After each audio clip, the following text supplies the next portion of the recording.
Okay. So do I have access to the sharing or sorry, screen sharing? Yeah. Gee. Yep, you do know. Fantastic. Okay. Let's share the right screen. Fantastic. All right. Just you and me today. Let's do this. Do it. Okay, so quick recap on the last bit I did. Just a quick introduction. I'm going to whiz through this at a million miles an hour. So basically what I talked about was, if I can flick through this. So I came up with this framework called the Bulletproof Mind after thinking about, ways in which to control my emotions and my lifestyle a little bit better and to kind of really get a handle on being a really resilient person, right? So I came up with this six-step process. Locus of control, taming the inner beast, the philosopher's lens, the power of now, the two selves, and welcome to heaven.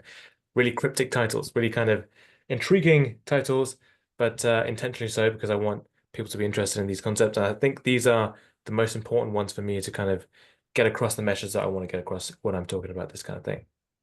So whizzing through this, told a story about how in my childhood I was a miserable person. I was quite sensitive to the world around me. I got depressed and stressed and had nightmares a lot and things like this. And people around me weren't so sympathetic to that. And I came to the conclusion that it was not a result of the fact that the world around me was bad, but the fact that I was reacting in a bad way that made my experience worse than the average person's experience, right? Didn't like my life. And one day, I don't know why, I had a real epiphany when I was a kid that I could control these emotions I had in my life, right? Just going to move this over here so I can look more into the camera. Um, I realized I was in control. I didn't have to react in these negative ways. I realized I didn't have to be sensitive too much, right? And so my entire reaction to the world around me, even if it was objectively a bad experience, like bullying or bad teacher, whatever it was, I was a lot more calm about it. I shrugged it off my shoulders and said, okay, I don't need to be sad. This is just a situation and that's what it is, right? And that's when the journey begins, right? I didn't become this wise sage overnight. I kind of created this kind of mindset of like, okay, I'm going to decide to be better in this way, more resilient. And I wonder how to do that, right? So I learned more and more as the years got on. And so from when I was a kid until now, I've learned many things over this decades-long period. And long story short, I feel like I've discovered some piece of what it is to be at peace with the world, or whatever that means, discovering enlightenment or whatever. People like this character, Oogway from Kung Fu Panda, or even people like Uncle Iroh from Avatar: The Last Airbender, or if you don't know either of those people, basically a wise monk character who seems to have that kind of resilience quality in life, right? So I've come up with this concept or name of this kind of character, and I call it the Bulletproof Mind, right? I feel like I grew up, right? I looked around the world around me, and I saw children acting in these kind of, you know, haven't kind of gone through that epiphany yet. And I thought, okay, maybe they need to grow up.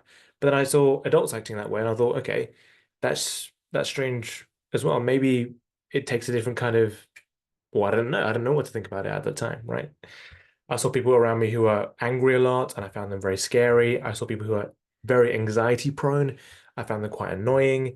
And I thought maybe there's not other people like me in life, but of course, while they might be unicorns and while they might be rare, they do exist. And when you find them, it's a very magical experience. And it's really, I recommend looking out for these kind of people in your life, especially after you've been through this process yourself, right?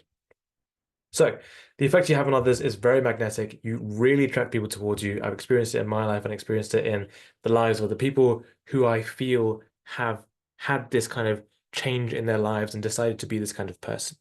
This is what I feel like is the extraction or the kind of the principles of what it means to be an attractive person because you are, in essence, in a world of chaos, in their world of chaos, because they haven't gone through this yet, you seem as solid as a rock, right? And that's why you seem very attractive to people around you in that way. So how did I do it? So I came up with this six-step process to explain the things I thought about when I kind of went through this process, the things I studied. These are not my ideas. These are ideas of the people who have studied this before me, the ancient Greeks and the Stoics and the philosophers who have studied this before me. And I've kind of interpreted it in my own ways and kind of decided to try and explain that here. So last week, I explained the locus of control, and that is a defined boundary of what you can and can't control, right? So the two concepts we talked about there was the knowledge and the belief. The knowledge I explained using a story of Andy and Bert. Basically, Andy was the character who was super negative about the stuff he couldn't control. He looked at the world around him, saw stuff he couldn't control, and worried about that. Bert, on the other hand, looked at stuff he couldn't control and thought, I can't control it, so therefore I ought to be able to relax. So there's a different mindset change there, depending on the knowledge that you have access to in the world around you. Secondly, the belief. We looked at an example, bringing Andy and Burton back again, and we looked at, let's say they were both out in the rain, right? Andy being negative, he's out there in the rain and he just believes that he can't do anything about it. So he wallows in his own misery for that time, and he just kind of really sinks deep into that sadness state, right? While Bert, on the other hand, he goes out and finds an umbrella. He goes out and seeks shelter. He goes out and thinks optimistically about the situation he's in, perhaps even trying to, see it in a better light, thinking maybe I can meet someone in this like funny situation I'm in. He kind of tells the story to himself with a smile on his face, right? And that's the kind of principle I want to talk about here, right?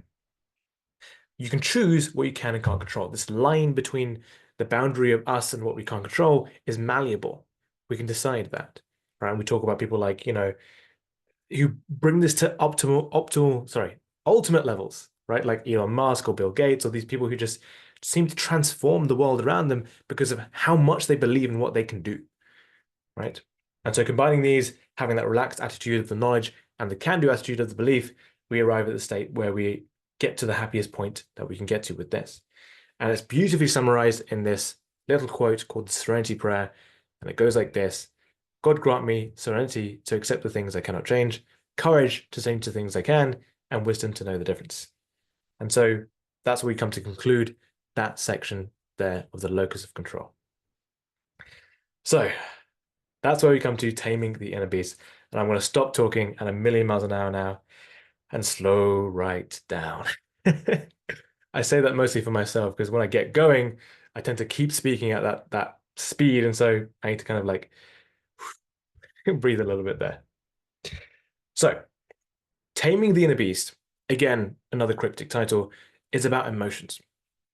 I like to think of emotions as these little creatures in our brains that, like this movie, The Inside Out, right? Very famous movie, very kind of, it connected with the hearts of, millions, maybe billions around the world because it's such a relatable feeling to have these little creatures running around in your head, dictating what you do and how you kind of, behave in life, right? With this little control, if you can see here, the control panel over here, and these things like anger and jealousy and happiness controlling literally like what you're doing with your life, right? Like maybe like Ratatouille, if you've seen that movie, can like controlling what the person's doing, right? And so, yeah, that's a useful way of looking at what emotions are and what they do to us and how we interact with them, right? I want to dispel a misconception people often have around Stoicism, right? So most of these principles I talk about, all these 6 steps, are mainly based around Stoicism, right? And the misconception people have around Stoicism is that it's this like super masculine, stone cold face kind of way of being, right? We often think about these Greek philosophers and like literally we only know them through their like stone carving faces, and it lines up a little bit with how it feels like it is, right? It feels like we are needing to just destroy our emotions and not feel anything at all, right?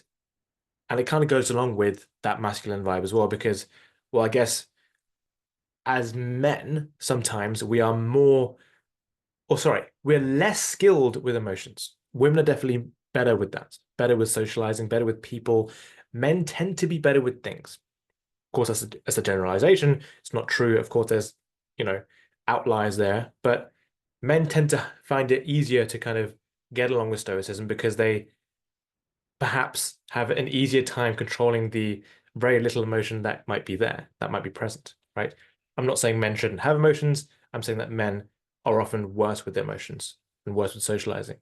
For example, like men tend to have fewer friends, for example, than women do. And that's a fact, right? But men tend to be better with things, right? We tend to be better mechanics and better succeeding in STEM fields, for example, engineering, things like this, right? There's the difference between men and women in that way. right? And so the vibe often with Stoicism is to bottle your emotions down and don't feel emotions. Men fall into this trap a lot, right? And sometimes we think it's a good thing because, okay, I don't want to bother anyone around me. We think it's like a noble thing to shove our emotions down and not show anything, right? I have this image here of the Highland cow. In I'm not sure if this is a universal thing, but in the UK at least, this is a symbol of stoicism, like this kind of Highland cow. We have these cows, they are kind of ginger colored, they're very furry. You might see them in like Scotland or up north somewhere. And they are the epitome of stoicism because they stand there in the field, like whatever the weather is, if it's raining or like cloudy, whatever it is, they just stand there. They don't really care about what's going on around them, and they kind of just they sit there, well, almost as if they're kind of embodying that emotion of just like I'm at peace, right? And it kind of looks even more so because they're so furry that their fur covers their eyes, and it looks like, maybe they're wearing sunglasses and they just don't care. It's kind of funny, and there's a lot of art that's produced about that kind of thing as well, like an artsy. I don't know how to picture this, but things like this. People have pictures like this around their house often in the UK. I'm not sure if that's a universal thing or not, but yeah, this is something I often relate to in that way. We had these. So I went to university a little bit up north in the UK in a place called Loughborough, and I could go for like an hour walk and see these cows literally up on the hill just wandering around, and they're big, they're quite scary. So you could approach them, but you don't want to mess with them because they can be a little bit defensive about their territory, I guess. What are they called again? Highland cows. Highland cows. Okay, cool. Yeah, maybe I can Google it. Highland cows. These kind of cows. Yeah. You can see how like their hair covers their eyes. So they just look like they don't care. They don't give any, yeah, they don't care basically, right? Yeah, really cool. Yeah, yeah. Fantastic. So yeah, that's not the purpose of what we're doing here, right? And it doesn't work anyway, right? Some men think, okay, I can bottle my emotions down, and it works, but it's very short term. It's very, very short term because, well, it's kind of like keeping these bombs around in your house without disarming them, right? And soon they just pile up and they end up in areas where people trip over them. And at some point, something's going to blow and someone's going to get hurt, right? So you can't just bottle things down. They will come out, and when they do come out, they'll come out explosively. And that's when it's not just you that gets hurt, but it's the people around you, right? So it's quite a short-term strategy because in the long term, something's going to happen. So I want to emphasize that. It's not about control. Sorry, it's not about deleting emotions. It is about control, right? Controlling the emotions that you do have, because we can't get rid of those little emotions in our head, right? Going back to that slide where we talked about the little characters in our head, the anger, the jealousy, the things, we can't get rid of those. Right? No one has successfully gotten rid of their emotions. It's impossible to do. They're part of our brains, right? Unless we kind of can like reach in and like eliminate part of our brain, but we can't do that, right? And actually, I'll talk about that in a second because there is an element of like the brain structure that's involved here, right? And parts of the brain that are associated with different emotions and things like this. And I'll come to that in a bit because that is a little bit useful to know. So it's about control, not about deleting your emotions, right? And in that way, I like to think about emotions as dogs, right? Because with dogs, we can have different situations. We can have a dog that is completely out of control, like the image you see on the screen here, a dog that barks at other people, barks at other dogs, a dog that, ruins your furniture, your pillow, your sofas, your carpet, your flooring, whatever it is, barks at other dogs, goes to the toilet everywhere in your house and has no discipline and just is an unpleasant thing to be around, right? And so in that way, it's just, well, an untrained dog, right? It's an unpleasant thing to be around, right? And so emotions are just the same. Like we know someone who perhaps in your life who doesn't have control over their anger, let's say. That's the typical one. People tend to really quickly think about someone who doesn't control their anger, right? Because it's very visible. You know that because you kind of you fear being around them. You walk on eggshells around them. You don't want to make them angry because they have a very short fuse.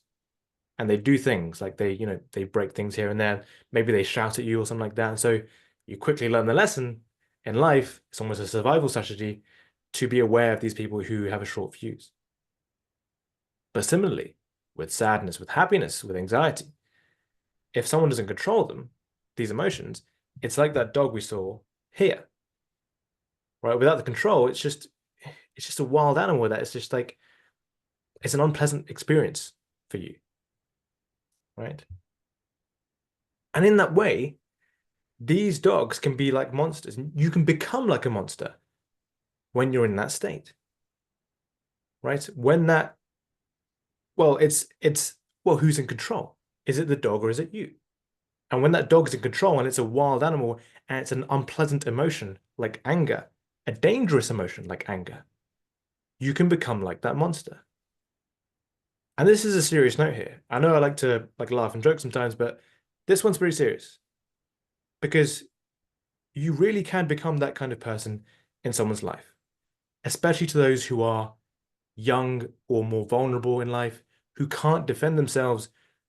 You can become the trauma in their lives, the memory that they think about, even when they grow up or move past it, right? It can be very damaging to people. So really consider that and really think about what it is or how important this is, the stuff I'm talking about, right? So if for some reason you were thinking, okay, this is just some kind of side technique he's talking about, no, this is the main thing, and it's very serious because of the reason I'm talking about now. Do you want to be that monster in someone's life? It's a question you need to ask yourself, Can right? I make a share real quick? Sure.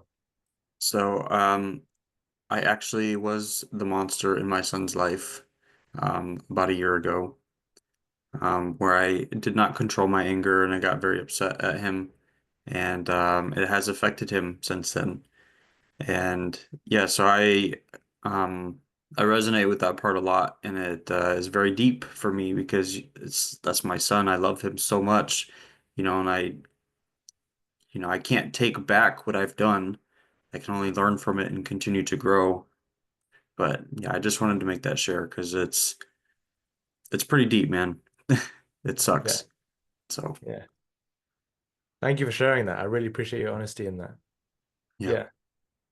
Yeah, it means a lot. It means a lot. And I can tell that from what you're saying. Yeah. And that's the thing, right? And with this, I've noticed that it's the fact that there's no control in there. That's the scary part, right? Because, and I'll talk about this soon, there is a merit to some of these emotions, anger, aggression, violence, but without the control, that's what makes it scary. That's what makes it scary, right? And I'll come back to that example in a bit because, in my opinion, for example, aggression and violence with control, that's basically a martial arts class, right? Because in the martial arts class, you learn when to use that aggression and violence, right? If you learn how to use it, then you need to know when to use it as well, right? It's like this with any discipline like that. Like if you learn to like go hunting and you use guns, right? You learn the safety around it. You learn not to harm other people. You learn to use it in the right ways, right? And it's the same. It's not as if, you know, any violence is bad, any fighting style is bad. It's how you use it. It's the control, right? I'll come back to that example in a bit. So instead of that crazy kind of awful dog, you can have a very well trained dog, right? A dog that you can teach tricks to. You can teach it to jump through the hoop, catch the frisbee. It will walk along with you. It might bring you the lead in the morning, or bring you the newspaper, bring you whatever you want, right? Bring you a sandwich if you want, right? To sit down, things like this. And it's incredible. It's incredible. It really, really is incredible. And I have an example here of my dog that I walk every day. He's 3 years old. He's a German Shepherd. He's adorable. And he's such a pleasure to walk around because he's quite well trained. He's quite well trained. I don't even need a lead to walk him, right? So when we cross the road, he'll kind of, he'll wait and he'll wait for the command to cross and he'll cross the road, right? He's like that well trained. And when I walk around the fields, I just let him wander off, right? Because he'll come back when I call him. He won't ever, ever be aggressive with other dogs or any people. He doesn't bark at people or anything like that. He's very, very calm. And in fact, he's known around my town because he's so well behaved, right? So when people come along and they see a big German Shepherd coming along, maybe they might be a bit scared, but they're like, oh, it's Shadow. So we don't need to worry because they know that Shadow's a very calm, you know, pleasant dog to be around.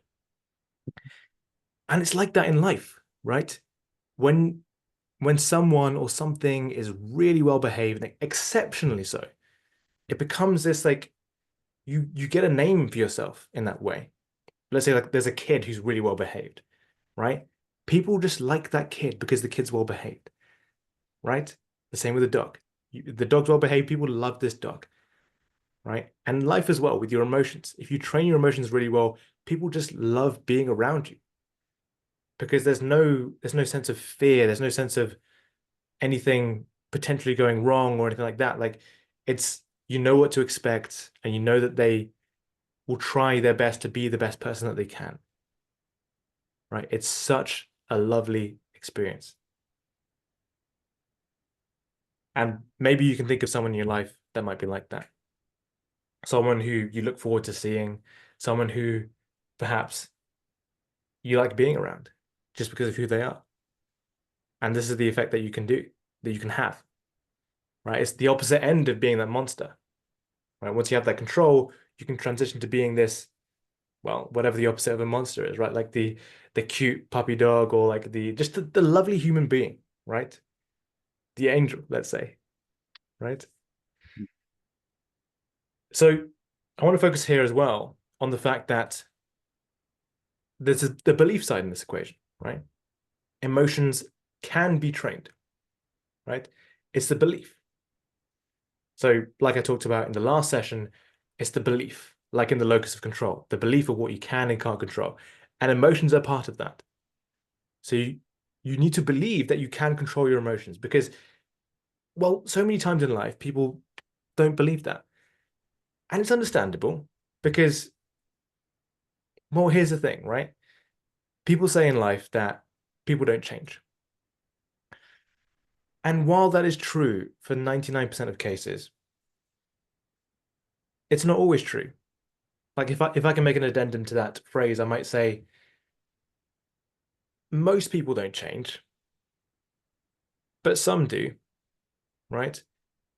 And especially I feel like for the people who watch this kind of video or this kind of talk or something like that, well, you're in a position now where you've turned up to this and you're wanting to kind of do something to change your life. That takes a very special individual, right? You're making an effort to really change in your life, and so it's possible. You're not one of the, general masses.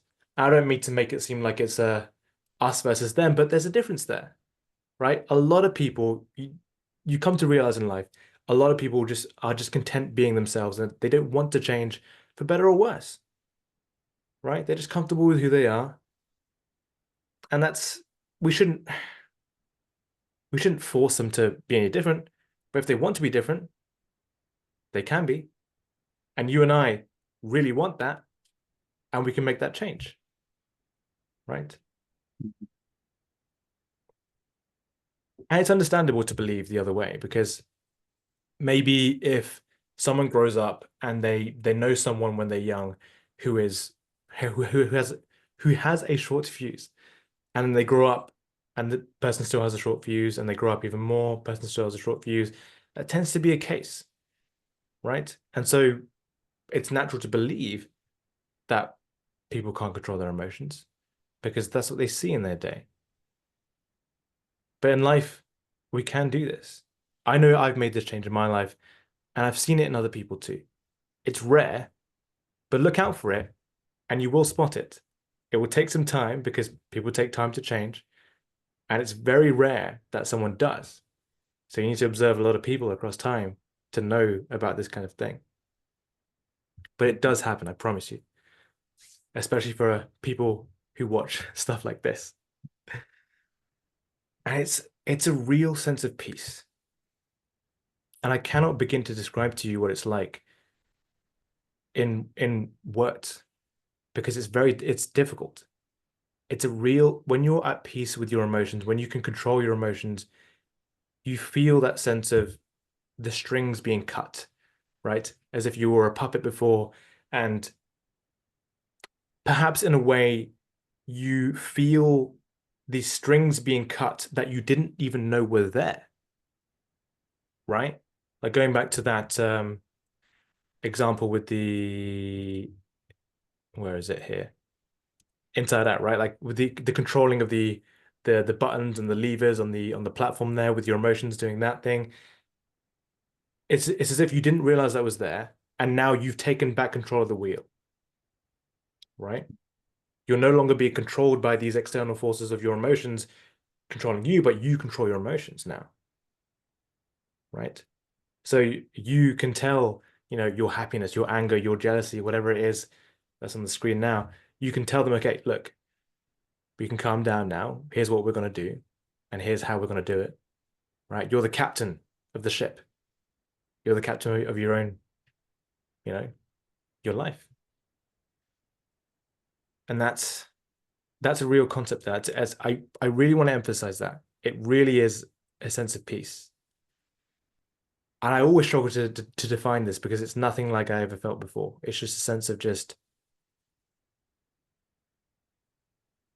you just shake hands with the universe and you're like, we're cool, It's just I struggle to define this. I struggle because it's really something nice. It's really something beautiful in life. It's hard at the start. I'm not going to say it's like switching a light switch and just like overnight you just become better. But it is a choice like that. You just choose to understand what it is and what it takes to become someone like this, right? A lot of it will be familiar to you, right? The classic bits of advice like count to 10, step outside, breathe. We know these bits of advice, but perhaps we might feel childish using them, or maybe we feel like, okay, it's silly to do that. That's what we tell children to do. I'll tell you now, these are just as effective when you're an adult. And however far you're wrong in the journey as well, they don't become any less effective, right? Even for me now, I will just, if I feel a bit, something's coming up inside of me and there's like an emotion that I feel like I won't be able to control, or I'll just take a moment, breathe, I'll count to 10. I'll just give it some time, really, right? And I might step outside the situation. If I don't like a situation, I'll just walk away, right? And here's what it does, right? Like counting to 10 gives you time to be able to process what's going on without reacting in a way that, so sometimes maybe we react without knowing what's going on fully. So we need to just take a moment to observe, okay, what's going on actually? Is reacting in this way going to be beneficial to the scenario, right? And you'd be surprised how much 10 seconds can make a difference. 10 seconds doesn't seem like much, but it's really a world of difference when it comes to, walking into a situation, reacting straight away, or just waiting 10 seconds and then reacting. It makes a whole world of difference just to be able to think about what it is that you're about to do. Second one, step outside, right? Sometimes you're in over your head with a situation and that you can't get an outside perspective on it. So literally stepping outside will help you to kind of just be at peace with that scenario and just take a breath of fresh air, right?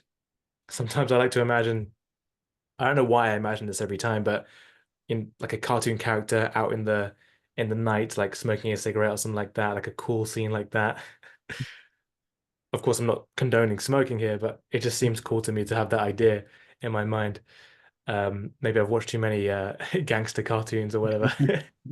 But yeah, that's an image that I have in my mind of like, just stepping outside, just take some fresh air and just kind of be outside the situation, just observe it like you're observing some kind of scene from a movie or a TV show. Like, okay, what's going on here exactly? Who's doing what, and what role do I play in this scenario? And how can I benefit things here? How can we solve the solution? Sorry, how can we bring a solution to the problem? Right? And breathe, right? Breathing is a way for us to just calm down the central nervous system, right? And that's why things like meditation work so well. Things like breathing techniques, things like the Wim Hof method, if you know about that. That's why these methods work so well. They work so well to calm you down because they literally have a direct effect on the central nervous system. The way that we breathe. The way that we breathe affects our heart rate, and our heart rate affects the rest of our body, the nervous system, etc. I'm not an expert in biology, but that's what I know, generally speaking. So I like to think of this as the security guard and the monkey, right? Because people often ask me, so Dylan, if you're saying the emotions shouldn't be in control, then what exactly should be, right? You're saying I should be in control, but what does I mean, right? Aren't my emotions me, right? So I like to make the separation here between the two parts of your brain. There's the animal part of your brain. I like to represent that by this monkey here. And then there's the security guard, who is like the more higher consciousness thoughts in your brain, the thing that you think of as the human being, right? And it's not as if we can just completely divorce those two things. They will always be together. They will always be together. But there's the more animalistic side of our brain that's like, hunger, reproduction, like, I feel cold, I feel hot. These like basic emotions of animals that most animals have, right? That's the animal part of your brain. And the higher consciousness or the security guard part of your brain is your higher consciousness. And that thinks about planning for the future. It thinks about, you know, complex, intricate things, right? How to like build systems and kind of, well, basically planning for the future. It's more long-term oriented, whereas the monkey is more short-term oriented. Mhm. And that coincides with parts of our brain, right? So here is where that brain analogy comes in, right? So with this, let me just see what I'm, okay, fantastic. This analogy with the security guard and the monkey, it coincides very well with how the human brain has evolved over time, right? To generalize massively here, the central parts of our brain, something called the limbic system, that evolved first. And that's the kind of stuff that we share with most mammals and animals that live today, right? It's more responsible for what I just talked about, a more animalistic thought patterns such as survival, reproduction.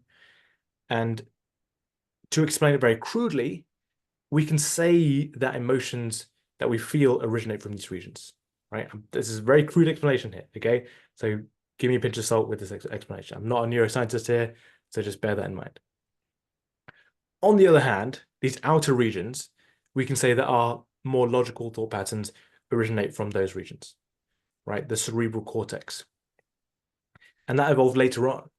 And that's like, we can kind of infer that's the part of us that we can think of as human, because that's where the intelligence increase comes from, right? So it feels more human than animalistic, right? This is a very crude explanation, but it works for our purposes. Okay. I just want to make it clear I'm not a neuroscientist. I'm just telling you what I understand about the biology around this in terms of how it links to the parts of our brain. So, with that, road rage, right? So at the time of writing this, when I wrote this part of this framework, I was driving a lot. I noticed in my mind that I would often have situations where this emotion would come up of road rage, right? Because, well, when you drive a lot, um, there are people around who will make mistakes, myself included, right? I might make a mistake, someone else might make a mistake, and you can get into a situation where that emotion rises up. And so I thought to myself, in these scenarios, okay, look, there's no point in me getting angry, right? I'm in my own 2-ton vehicle of glass and metal. He's in his own 2-ton vehicle of glass and metal. I can swear as loud as I can. He's not going to hear me, right? The only thing it's going to do for me is it's going to raise my blood pressure. It's going to make me more stressed. Probably take years of my life, right? Because of how I'm treating myself here. I'm getting myself riled up and letting my emotions take control of me. It's only going to, detract from my life, right? And I could even go on further in that journey. And because I'm so in my head and angry and really like riled up, I could make more mistakes in my journey, right? Because I'm so, you know, people shake with anger sometimes, right? It affects you physically. It affects your reaction time. It affects the way that you do things in the world, right? And we know that in terms of sports because when we know that someone's in the zone with something, they're calm, they're collected, they control their emotions very well, and they therefore have more control over their body and their emotions, right? It's why, the psychology works so well in games like basketball, for example. If you can trash talk someone and make them riled up and make them, feel a certain way, you can make them play badly. I've seen this a lot in life, right? When I used to coach basketball, I would see people who usually would play pretty well, and then something would happen for them, and it would make the entire game really bad. They would miss every bucket, every, basket they would score would miss or hit the rim and bounce out because they were just in their head about something. Maybe someone trash talked them, maybe they were just having a bad day. It really affected the way that they would perform, right? So that's my road rage analogy there, or my story there, right? And continuing from that, so I didn't want to react in an angry way. I thought, okay, how do I react about this? And I would picture it as some funny story, right? So I can come back to this point in my life and think, okay, look, that was okay. I wonder where he learned to drive, right? And I would say that with a smile on my face and not like a dark sarcasm, kind of like, oh, I wonder where he learned to drive. Like I'm angry about it. I laugh it off, right? Because that's all you can do sometimes. That's the best thing you can do sometimes because, well, being angry just gets you in a worse place. If you can smile about it, it gets you in a better place, right? It's just another experience you go through in life, right? Yesterday, actually, I attempted a squat PR, right? And I don't know how this happened, but one clip was missing on one side. And so the plates all slid off. And this was a very heavy weight, right? The plates all Wow. slid off, and I had a very dangerous fall onto the floor, right? And so I sat there for about 10 seconds after I'd fallen down. And well, I had to smile about it because, well, miraculously, I was okay. No injuries or anything like that. But there would be no point in me being like scared or angry or like anxious about it. I had a smile. I have it on video actually. I've got a recording of it, and literally, I'm sat on the floor, kind of smiling at myself, and like half apologetically, kind of apologizing to the people around me because obviously, I'd like the weights had gone everywhere, and yeah, it's an attitude to have in life. And I realize that I automatically react like that because I've kind of trained myself so hard to do that, right? And it's a choice you can make. You feel that emotion rise up, you can decide, do I want to follow that anger? Is it going to be good for me? Or can I just shrug it off and smile about it, right? That doesn't mean that your anger doesn't exist. It's there. But you're just saying, like the character in your head, you're saying, okay, it's not your time now. Okay. I acknowledge you. I can see you're there, but we're going to smile about it instead, right? We're not going to be angry about it. And so that's the story, right? Important to note here, it's not the emotions that are the bad thing. It's about control. And this is why I come back to the example of aggression and violence and anger. Imagine the story. Imagine there is someone assaulting your mother or assaulting your wife, your daughter, someone you care about deeply, right? This is a situation in which these emotions are appropriate. You need to defend the people you care about.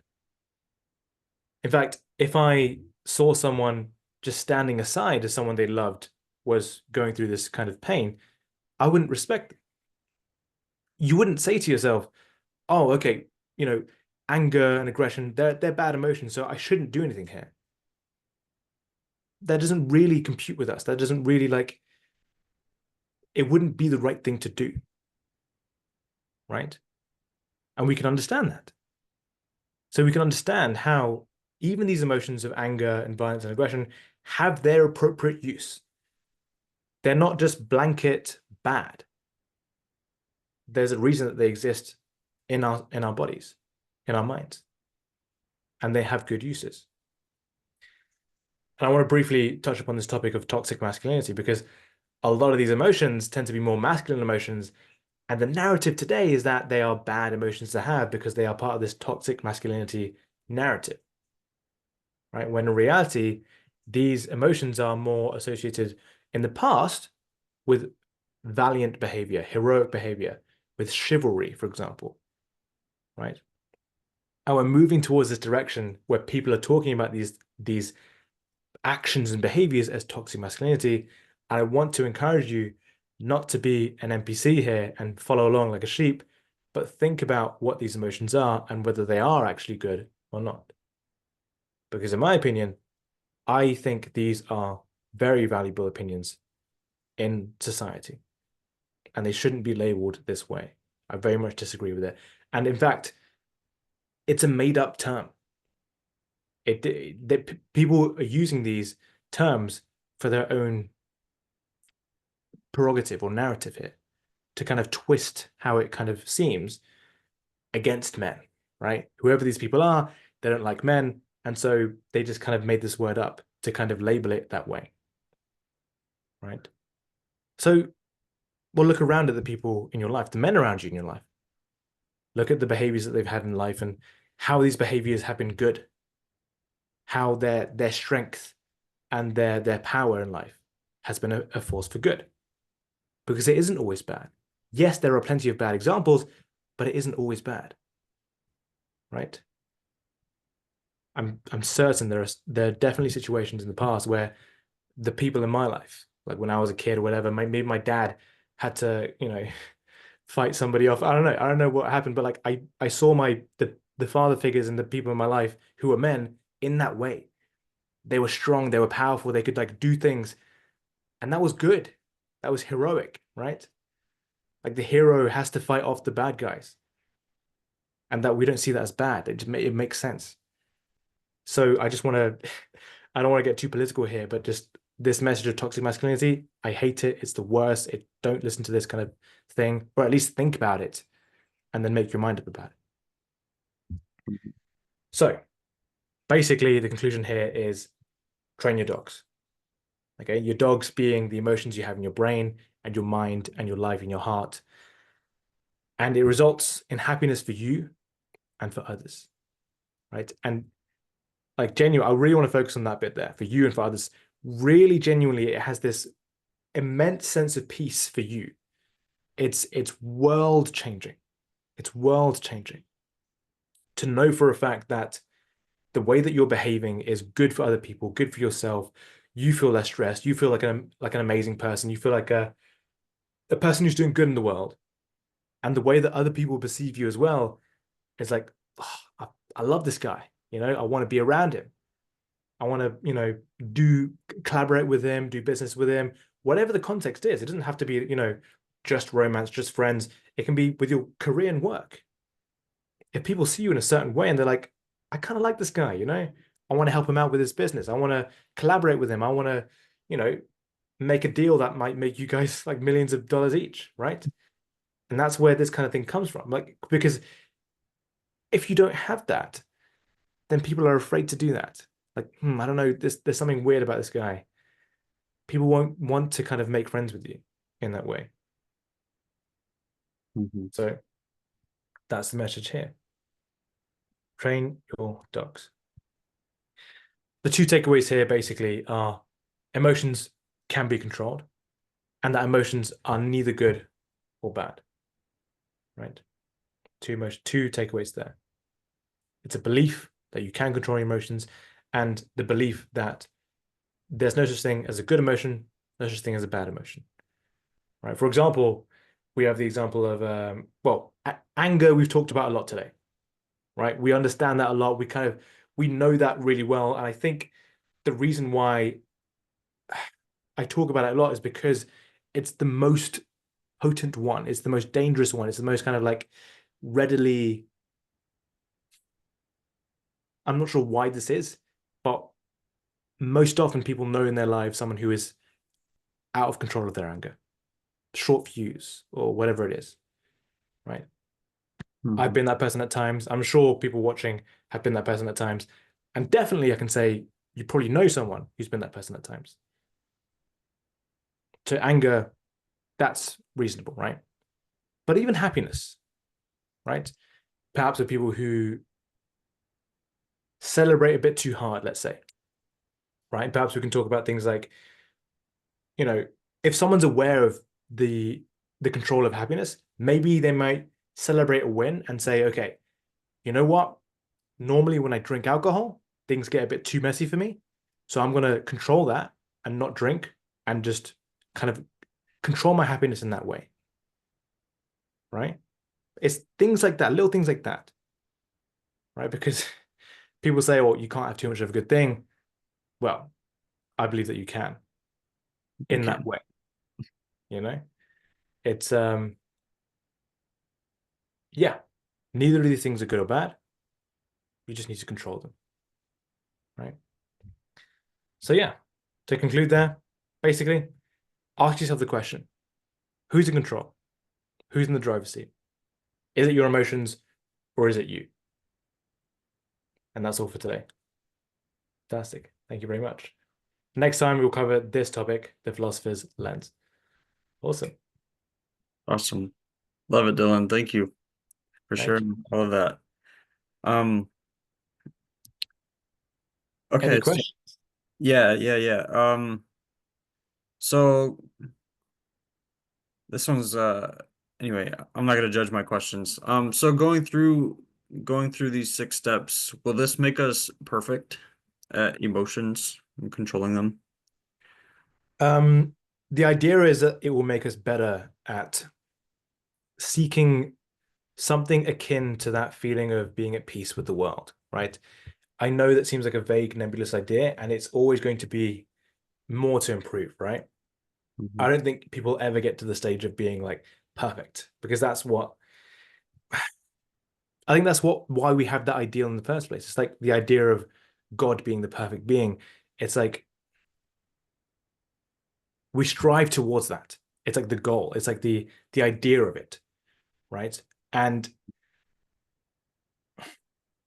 although we can get good at it, there's always things we can slip up with because we're not perfect, right? Things happen in our lives, stress happens, and you know, we learn things, and there's always new scenarios that come up.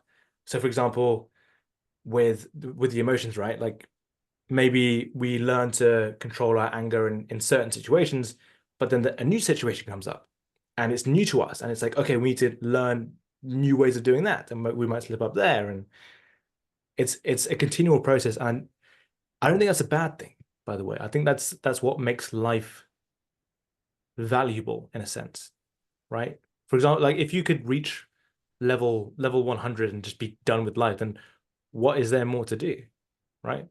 I think this is just a continual work in progress, right? I think you can get to a point where you're pretty happy with it, right? And you don't need to like focus on it a lot, but you do need to a bit. Part of your life needs to be in that area because it will atrophy if you just ignore it, right? It's something maybe the analogy is to like plug it into your life and it's always there, right? And if you ever ignore it, it might be to your peril, right? It will go, well, it might go badly for you, if that makes sense. Does that answer your question? I feel like I went on a bit of a tangent. Yeah, 100%. Yeah, Yeah, that's a great answer. thank you. Um, yeah, so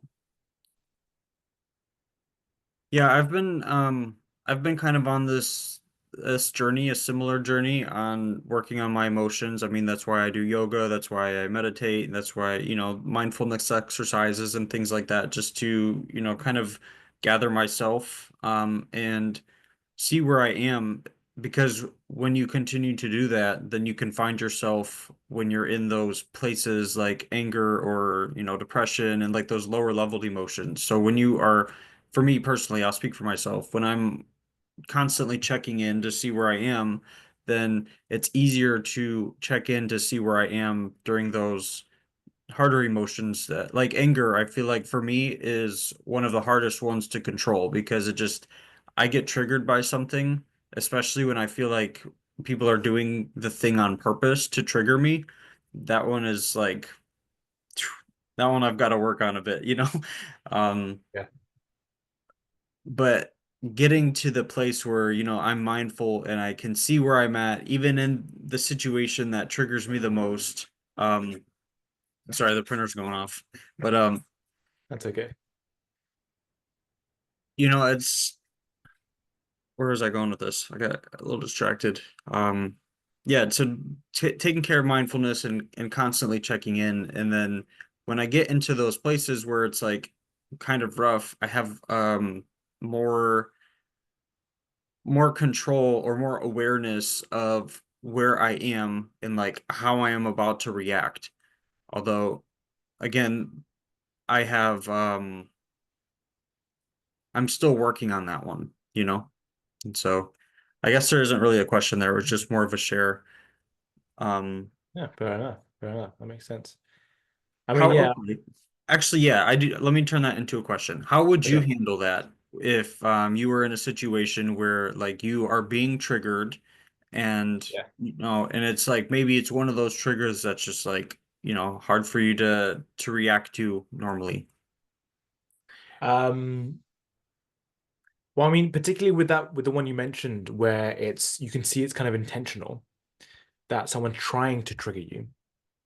I would either reframe it in the scenario. I would either like laugh along with them or something like that. If they were like making a joke at me or something like that, I would kind of make it so that it's like I would put them on my team in a sense, right? And it's difficult to do because it's depends on the scenario. Like if they're making fun of you, you could just make more fun of yourself, right? And so that you're on the same team there, and it's it kind of gets into this kind of category of like whether your friends are roasting you or whether they are bullying you, right? If they're roasting you, you can just like, you can just join in with them. But if Mhm. they could say the same thing and you could react in a certain way that makes it bullying because you take offense in a certain way. So yeah, I like to like double down on myself. If they're insulting me, I'll just double down on it and kind of do it like that. But that's difficult to do sometimes. If it is genuinely they just want to just drag me down or they just want to just make me feel bad or something like that, and it's just obvious in that sense, I will just walk away from the scenario. I'll be like, okay, buddy, like I'm gonna go over here because I don't want to hang out around them, right? In that, especially in that moment in time, right? Maybe I'll just ignore them. If I have to stay in one spot, I'll just ignore them, right? Because, and that might seem a bit strange or like socially weird, but for me, being socially weird is less important than kind of allowing someone to trigger me in that way, right? So perhaps this might manifest in a real sense when, for example, I'm not sure what example I can give here, but it's definitely happened in my life, especially recently with things where maybe someone is, it's difficult to kind of say examples here. Like maybe someone is, like if someone, this is one example I can think of, not maybe entirely related, but if someone is like trying to reach me when I'm busy or something like that, and they might be like knocking on my door, like let's say someone's knocking on my door during this call, I'll just ignore it, and like they'll get the message, right? They'll be like, Yeah. okay, I can hear Dylan talking to somebody, or I can sense that he's just ignoring me. They'll get the message that okay, I'm trying to like do something to Dylan, but he's not responding, so I'm just going to stop because there's no point. And it's similar in the sense when someone's trying to trigger you in that way as well. Like Dylan, he's just ignoring me. Like this isn't fun for me anymore, right? So I'm just going to stop doing this, right? And so that's a way to kind of react to those situations. It is difficult though, like when it's not maybe as simple as that all the time. Yeah, I But find myself in a situation where it's like, someone I have to speak with, yeah, it's like, I totally get walking away during the situation or like, taking a break. Um, but then even in that situation, like I'll have to come back and still engage, and it's like yeah. it's still going to be the same behavior. So in that scenario, if it's like a friend of yours or something like that, and you have to engage with them, I'd call it out, and that's a hard conversation to have. It's a very difficult conversation to have. Like like recently, I don't know if I want to mention this.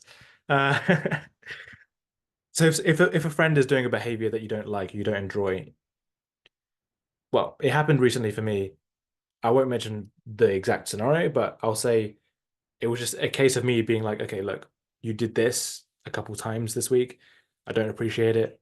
Like, could you make an effort to like, you know, remedy that situation? Like, maybe you could do this, this, and this. Like, call it out in such a way that they can't wriggle out of it, especially, right? So maybe have a record in your mind of like when they've done that thing that's annoying to you, or whatever they've done to like poke you or prod you or like kind of intentionally like trigger you in a way. Like, look, you're doing this, it's making me feel like this. Okay. You are turning up late. It's making me feel a bit annoyed that it feels making me feel like you don't respect my time, right? For example. Mhm. And so they just have to deal with that in that scenario, right? They have to answer for it. And it helps to have like three examples or more because then they can't wriggle out of it. They can't say, oh, I had to look after someone, like I had to do this, I had to do that. No, okay. On Monday, it was that we had to go for a walk and you were late for this. On Tuesday, you were late for our meeting. And on Friday, we were planning to go out to this party, but then you were late with the car, whatever, the taxi. And you could just label those things and say, okay, here's what you've done. You've done it consistently. Please, I would appreciate it if we can get along a bit better and you can maybe make an effort in this direction, right? It's tricky. It's tricky. It's tricky to bring it up in the first place because it's scary to confront someone like that.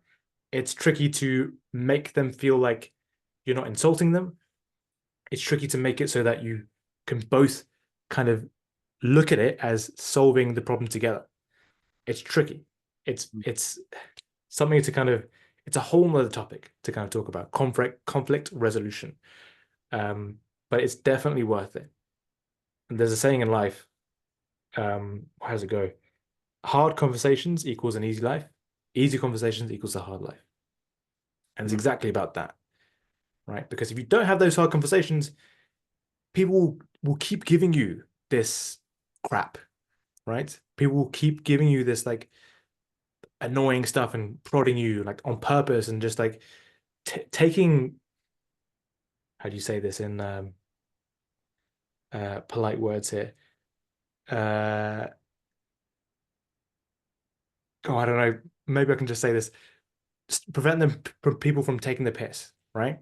I don't know how you say that in polite words. It's something we say in England just to say that someone is like really, really, I don't know. That's the phrase that I know, right? Really kind of taking advantage maybe of the fact that you're not calling it out, right? They're really like, okay, this guy's not going to call it out, so I'm going to keep being late.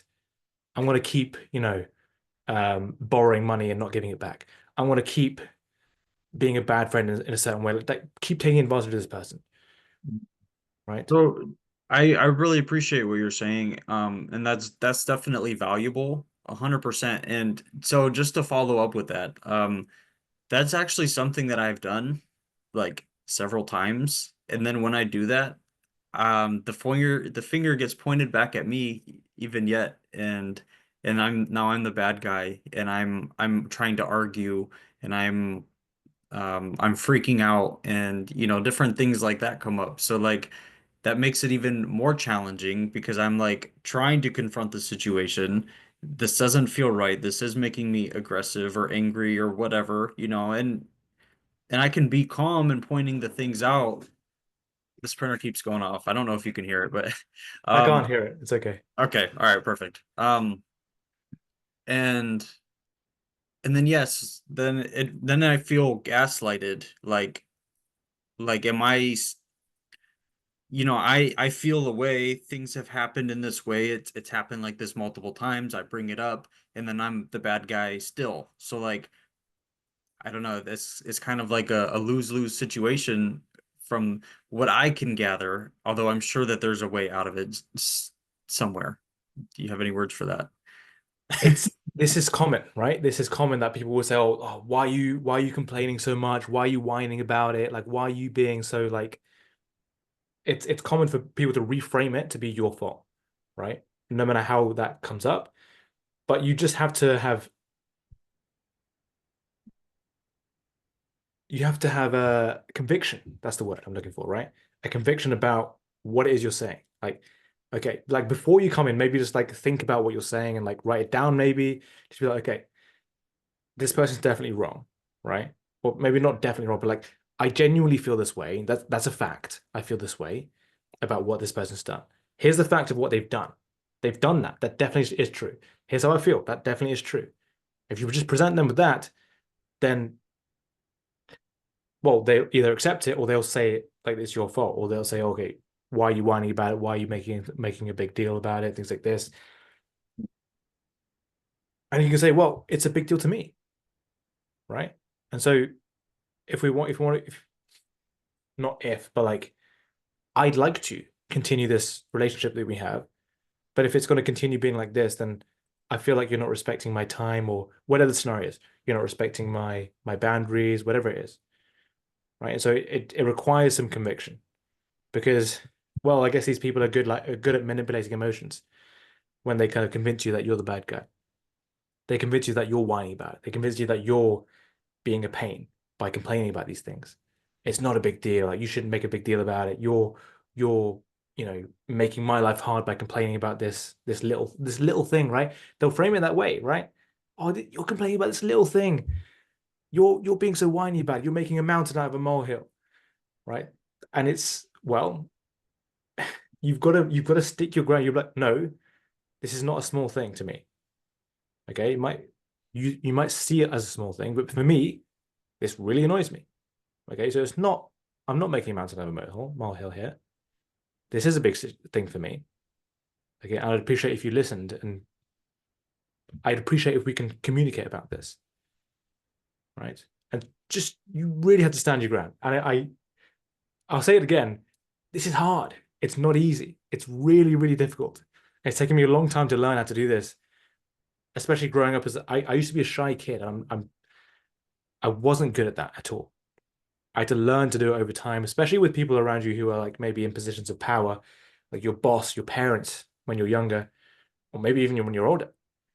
You've got to learn to say no. You've got to be like, no, I'm not going to do that. Like, no, like, could you not do that to me? It's very it's again, as I say, it's a whole conversation you can have, and it's really something that is well, yeah, a lot of people um need help with it, myself included, right? I needed a lot of focus towards this. I had a lot of conversations with people in my life who I felt like were not treating me right. And I had to write it down. I had to think about it. I had to like, talk to myself for hours and like, think about how I should say the thing that I should say, right? I would, you know how you type a text out and you delete it because it's not the right thing to say. Yeah. You do that in your mind over and over again, right?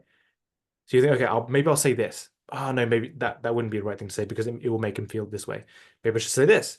Maybe that's not the right thing to say because it would be false to say that, right?